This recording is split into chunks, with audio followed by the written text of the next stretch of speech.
मैं एक बात बहना कहना चाहूँगी कि हम टीचर्स जो हैं वो एक ऐसी कम्युनिटी से आते हैं, उसको एक अलग ही हम कम्युनिटी मान सकते हैं कि वो डायरेक्टली सोसाइटी से जुड़ा हुआ होता है ना। क्योंकि बहुत सारे बच्चे, सोसाइटी के जो भी बच्चे हैं वो टीचर्स के पास आते हैं तो उनका पेरेंट्स के साथ डायरेक्ट कांटेक्ट रहता है। ये बच्चे जो हैं जब वो प्राइमरी सेक्शन में होते हैं वो टीचर को ही अपना सब कुछ मानते हैं, इवन वो अपने पेरेंट्स की कोई बात नहीं सुनते हैं। जो मैम ने बोल दिया, जो सर ने बोल दिया, उसको वो बिल्कुल 100% उसी तरह से फॉलो करते हैं। इन जानवरों के साथ भी है कि वो भी भगवान की क्रीचर हैं, उनको भी ईश्वर ने बनाया है, वो भी उनके पास भी दिल है, दिमाग है, उनकी जान है इवन, और लेकिन हम लोग उस चीज़ की केयर नहीं करते हैं और हम सिर्फ अपने फ़ायदे के लिए, अपने टेस्ट के लिए अगर उनको किल करते हैं तो मेरी नज़र में बिल्कुल गलत है। मैं कभी भी इस चीज़ को फेवर नहीं करती। सर असल में क्या है कि हम लोग अवेयर नहीं है। हम मतलब मैं जब जनरल मास की बात करूं तो उनको ये लगता है कि हम एनिमल से ज़्यादा प्रोटीन हम प्राप्त कर सकते हैं, लेकिन ऐसा नहीं है। अगर हम वेजिटेबल्स की तरफ जाएंगे, हम फ्रूट्स की तरफ जाएंगे तो हम ये देखेंगे कि हम वेजिटेबल्स से और फ्रूट से भी काफ़ी अच्छी मात्रा में हम प्रोटीन प्राप्त कर सकते हैं।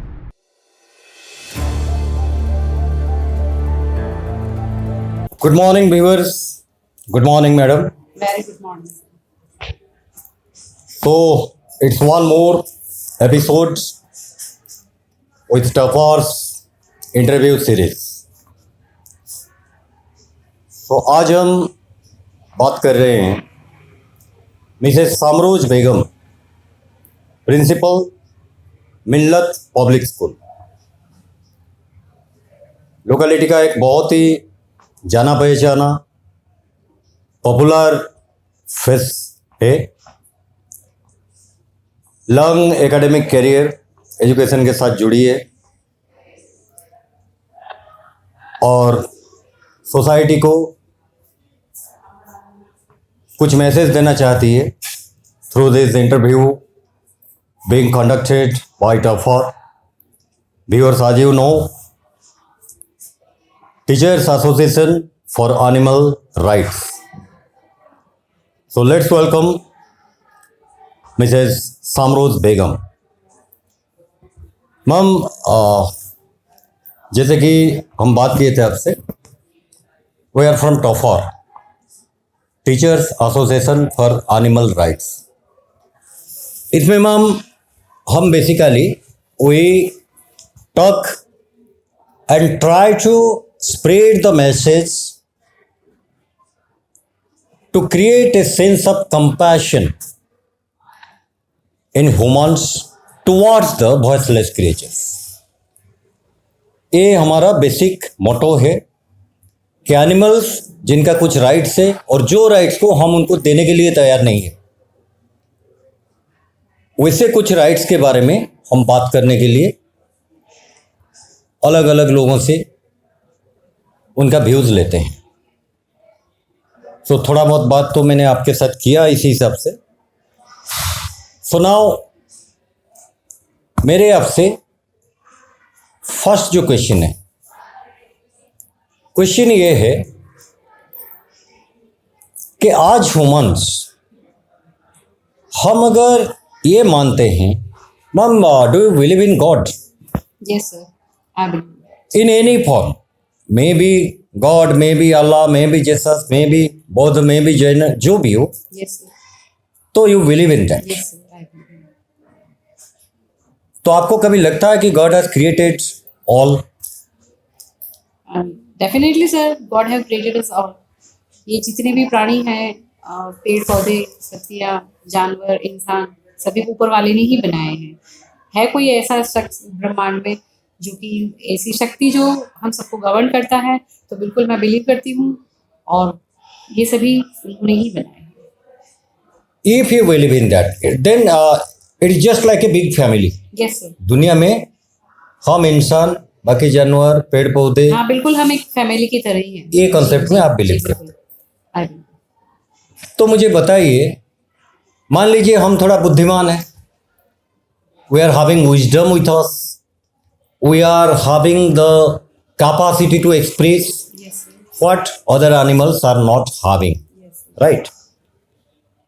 इसका मतलब क्या है कि हम उनके ऊपर अत्याचार करें, अपना बसीजीम, अपना पावर उनके ऊपर दिखाए, उनको अंधाधुंध किल करें, ऐसा है क्या? सर होता तो यही है।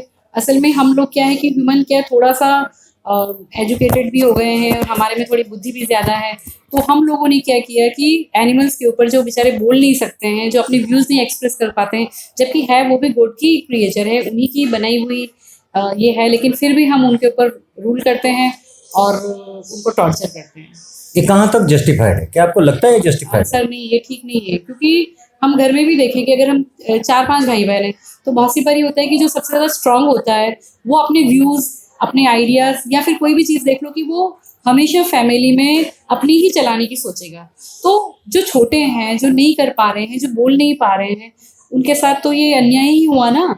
तो इसी तरह से इन जानवरों के साथ भी है कि वो भी भगवान की क्रीचर हैं, उनको भी ईश्वर ने बनाया है, वो भी उनके पास भी दिल है, दिमाग है, उनकी जान है इवन, और लेकिन हम लोग उस चीज़ की केयर नहीं करते हैं और हम सिर्फ अपने फ़ायदे के लिए, अपने टेस्ट के लिए अगर उनको किल करते हैं तो मेरी नज़र में ये बिल्कुल गलत है। मैं कभी भी इस चीज़ को फेवर नहीं करती हूँ। ठीक है मैम। अच्छा, now you are relating to education and teaching. Yes sir. The next thing I want to ask you, as a teacher, do you think that teachers have certain responsibility towards procuring the rights of the animals? हम teachers के कोई जिम्मेदारी है क्या इसके बारे में? Sir आप सही बोल रहे हो कि टीचर्स की जिम्मेदारी तो है, होनी भी चाहिए। मैं एक बात कहना चाहूँगी कि हम टीचर्स जो हैं वो एक ऐसी कम्युनिटी से आते हैं, उसको एक अलग ही हम कम्युनिटी मान सकते हैं कि वो डायरेक्टली सोसाइटी से जुड़ा हुआ होता है ना। क्योंकि बहुत सारे बच्चे, सोसाइटी के जो भी बच्चे हैं वो टीचर्स के पास आते हैं तो उनका पेरेंट्स के साथ डायरेक्ट कांटेक्ट रहता है। ऐसा अभी तक तो मेरे दिमाग में खैर आया नहीं था, लेकिन अब आप जब ये बता रहे हो, अब मेरी आपसे जो बात हुई है, तो मुझे ये लग रहा है कि नहीं, ये कंसेप्ट हम लोग ले सकते हैं, अवेयरनेस हम लोगों में ला सकते हैं। क्योंकि जो छोटे बच्चे जो हैं, जब वो प्राइमरी सेक्शन में होते हैं, वो टीचर को ही अपना सब कुछ मानते हैं, इवन वो अपने पेरेंट्स की कोई बात नहीं सुनते हैं। जो मैम ने बोल दिया, जो सर ने बोल दिया, उसको वो बिल्कुल 100% उसी तरह से फॉलो करते हैं। तो सर एक गुड आइडिया आपने मुझे दिया है, एक गुड कंसेप्ट आपने मुझे दिया है कि ये एनिमल किलिंग जो है, मैं अपने इन बच्चों के माध्यम से भी समाज में ये चीज़ पहुंचा सकती हूँ। क्योंकि लाइफ टाइम जो थॉट हम उनको बचपन में दे देते हैं वो लाइफ टाइम उनके साथ में रहता है। क्योंकि हम बहुत सारी एक्टिविटीज़ करवाते हैं, प्लांटेशन की हम करवाते हैं, गुड हैबिट्स की हम बच्चों में करवाते हैं। तो क्यों ना हम बच्चों के माध्यम से रैली निकलवा करके और डायरेक्ट समाज से जब हम जुड़े हुए हैं, पेरेंट्स मीटिंग में भी हम उनको अवेयर कर सकते हैं, पेरेंट्स को अवेयर कर सकते हैं। तो ये हमें करना चाहिए। तो मैं नेक्स्ट टाइम से सर इस चीज़ को भी मैं शुरू करूँगी। It's welcome. Yes sir. Again relating to education, आप साइंस बैकग्राउंड से हो. Yes sir. तो मुझे ये बताइए, plants, fruits and vegetables, they also provide us protein. फिर लोगों का ये एनिमल प्रोटीन के लिए ये जो इंटरेस्ट या ये जो मानिया, ऐसा क्यों है? ओके बाय, टेक केयर, है ना। अभी बात करते हैं हम आपसे। ओके, तो sorry sir. No issues, no issues. So can you please differentiate between vegetable protein and animal protein? Sir असल में क्या है कि हम लोग अवेयर नहीं है। हम मतलब मैं जब जनरल मास की बात करूं तो उनको ये लगता है कि हम एनिमल से ज़्यादा प्रोटीन हम प्राप्त कर सकते हैं, लेकिन ऐसा नहीं है। अगर हम वेजिटेबल्स की तरफ जाएंगे, हम फ्रूट्स की तरफ जाएंगे, तो हम ये देखेंगे कि हम वेजिटेबल्स से और फ्रूट से भी काफ़ी अच्छी मात्रा में हम प्रोटीन प्राप्त कर सकते हैं। जैसे मैं बात करूँ सोयाबीन की, सोयाबीन जो है 52% प्रोटीन आपका वहाँ से आप लोगों को मिल सकता है। इवन बहुत सारे फ्रूट्स ऐसे हैं दूसरे जैसे चुकंदर वगैरह है, तो यहाँ से भी हम आयरन की कमी जो अगर हमें करना है पूरा, तो वो हम कर सकते हैं। तो उसके लिए सिर्फ हमारे मज़े के लिए या टेस्ट के लिए, शौक के लिए एनिमल को किल करना मुझे नहीं पसंद है सर, और मैं इसको जस्टिफाई भी नहीं करती। Let's come to the other side of the concept. Yes sir. अभी हमने प्रोटीन के बारे में बात किया. Yes sir. दूसरे एंगल से देखिए, कैरेक्टर, टेंडेंसी, बिहेवियरल अप्रोच. कुछ जानवरों को हम वाइल्ड मानते हैं because they haunt and eat. Yes वो मार के खाते हैं, बिल्कुल। हम भी तो मार के खा रहे हैं. हाँ। तो उनके जैसा वाइल्डनेस हमारे कैरेक्टर में, हमारी बिहेवियरल अप्रोच में, मान लीजिए हमारे कैरेक्टर के ऊपर वो जो मीट ईटिंग या एनिमल ईटिंग, उसका इम्पैक्ट रहता है, नहीं रहता है? आपको क्या लगता है? सर एक बहुत ही टिपिकल क्वेश्चन आपने ये पूछा है। सही बात है कि हम ये बोलते हैं कि एनिमल्स क्रूअल होते हैं और वो हमें हर्ट भी कर देते हैं, हमें नुकसान भी पहुंचाते हैं। लेकिन इतने सालों से सॉरी टू से मैं भी जैसे मैं नॉन वेजिटेरियन हूँ तो मैं ले तो रही हूँ, लेकिन ऐसा कोई इम्पैक्ट मेरे नेचर पर या मेरे पेरेंट्स जो हम शुरू से या हमारी फैमिली वाले हैं, ऐसा कोई इम्पैक्ट उनके नेचर पर आया तो नहीं है कि हम उनकी तरह क्रूअल हो गए। हम सॉफ्ट हैं, थे और रहेंगे। तो खाने से तो इम्पैक्ट नहीं आ रहा है, लेकिन मैं समझा कैसे पाऊँ आपको। हाँ, सीधी सी बात ये है कि हाँ, वो क्रुएलिटी तो हमारे अंदर नहीं आ रही है। अच्छा, सो आपको फील नहीं होता कि हो सकता है ये हमारे कैरेक्टर के ऊपर हावी हो जाए, कुछ इम्पैक्ट उसका आए? ऐसा कभी मन में आया? नहीं है? नहीं सर, ऐसा आज तक तो कभी नहीं कभी नहीं। Well sir. लेकिन एक वर्ड जो आपने नया यहाँ पर लिया है ना, क्रुएल्टी, मैं थोड़ा सा उसके ऊपर बोलना चाहूँगी कि हाँ, आज तक ज़रूरत के हिसाब से हम लोग भी खा रहे थे, शौकियाना भी खा रहे थे, लेकिन ये जो वर्ड निकल कर के आया है ना, उसने मुझे थोड़ा सा हर्ट किया है और मुझे सोचने पर मजबूर किया है कि नहीं, वास्तव में हम मतलब अब अगर उस प्रोसेस पर जाएं कि किस तरह से उनको किल किया जाता है, किस तरह से पूरा वो कटिंग वाला वो पार्ट होता है, तो थोड़ा सा दिमाग में स्ट्राइक हुआ है और लगा है कि नहीं, हमें इसको थोड़ा करना चाहिए, लेस करना चाहिए। मैंने कहीं पढ़ा था, एक जाम्बिया का लुसाका सिटी में एक जू है, तो जहाँ पे लाइक द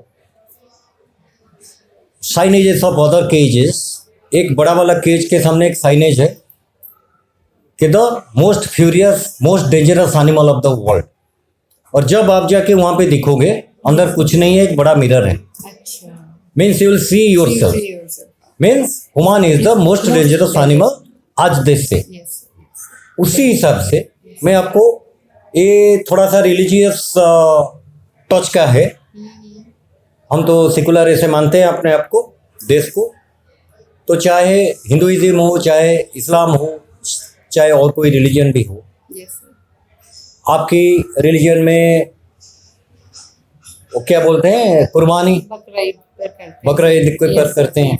हमारे मंदिरों में बलि means merciless cruel killing of animals in the name of God. हम काटेंगे, बट भगवान के नाम पे काटेंगे।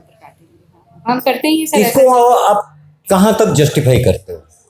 आपके रिलीजियस के हिसाब से बोल सकते हो, मेरे रिलीजन के हिसाब से बोल सकते हो, जैसे आप फील करते हो वैसे बताओ।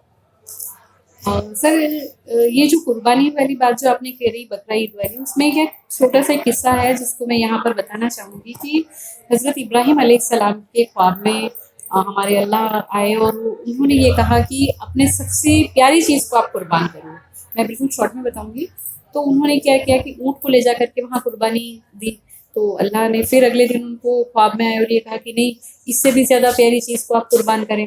तो इस तरह से क्या है कि तीसरे दिन में वो अपने बेटे को लेकर के गए और उसकी कुर्बानी उन्होंने देने की कोशिश करी।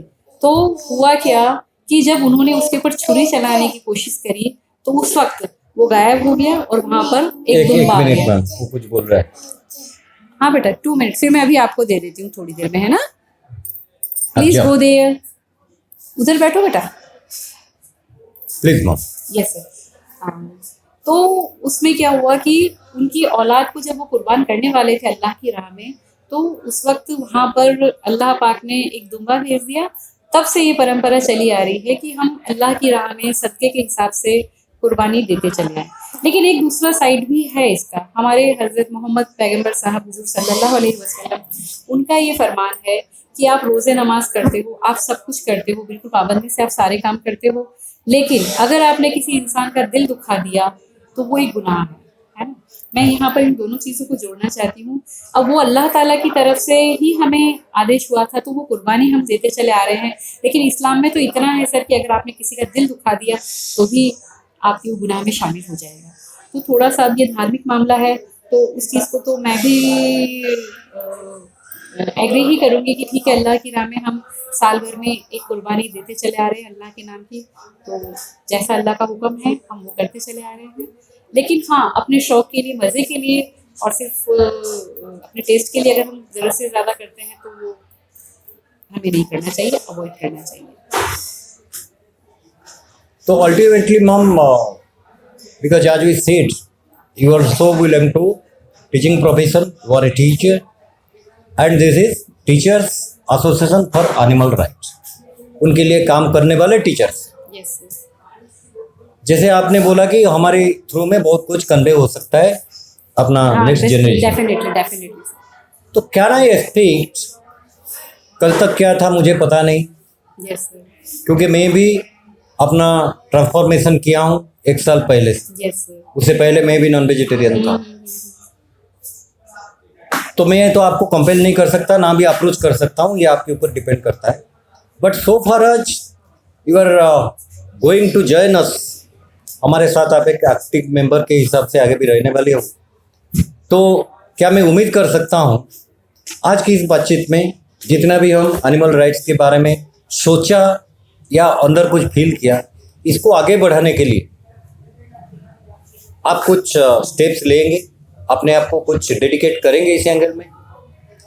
Sure sir. First of all I would like to thank team टफर एंड तुषार सर कि आपने मुझे एक नया कंसेप्ट दिया है, एक नई सोच, एक नई समझ दी है। हम स्कूल लेवल पर बहुत सारे इस तरह के कंसेप्ट लेकर भी चलते हैं, तो सर नेक्स्ट टाइम बिल्कुल आई एम एश्योरिंग यू कि नेक्स्ट टाइम जब आप आओगे तो इस तरह का एक मैं भी जस्ट सोच ही रही थी कि कैंपेन लेकर के हम ज़्यादा से ज़्यादा लोगों को जागरूक करेंगे, स्टूडेंट्स के माध्यम से भी और पेरेंट्स के माध्यम से। Thank you for the beautiful words ma'am. Thank you. Thank you sir. Thanks.